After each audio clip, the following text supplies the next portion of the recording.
ভাইরে ভাই, আপনারা যা শুরু করছেন, মানে আমি অনলাইনে কিছু পোস্ট করলেই খালি আমার ব্যক্তিগত প্রশ্ন, খালি ব্যক্তিগত প্রশ্ন। মানে আমি কি নার্স নাকি ডাক্তার, আমি কোন হসপিটালে জব করি, বা আমি কি করি, সবাই খালি আমার ব্যক্তিগত প্রশ্ন সম্পর্কে জানতে চাই।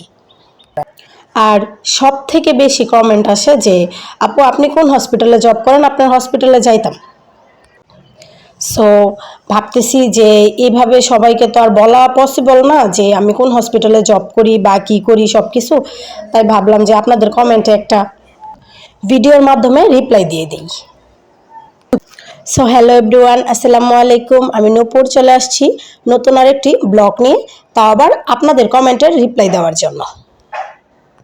আমি অনেক সময় অনলাইনে ভিডিও বা ছবি পোস্ট করি, তো সবাই দেখে আর সবাই একটু একটু বুঝে যে যে কোনো হসপিটালের স্টাফ বা কিছু একটা, এই জন্যই এফ্রন পড়ানো থাকে।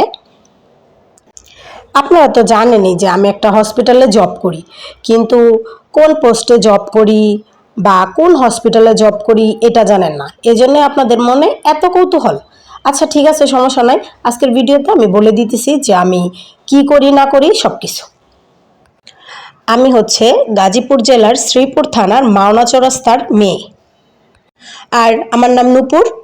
আমি একটা প্রাইভেট হসপিটালে জব করি লেখাপড়ার পাশাপাশি। সকাল 8টা থেকে রাত 8টা পর্যন্ত ডিউটি করি, 12 ঘন্টা হসপিটালে থাকি। মাসে কোনো বন্ধ নাই, তবে মাঝে মধ্যে প্রয়োজন পড়লে ছুটি নিতে হয়।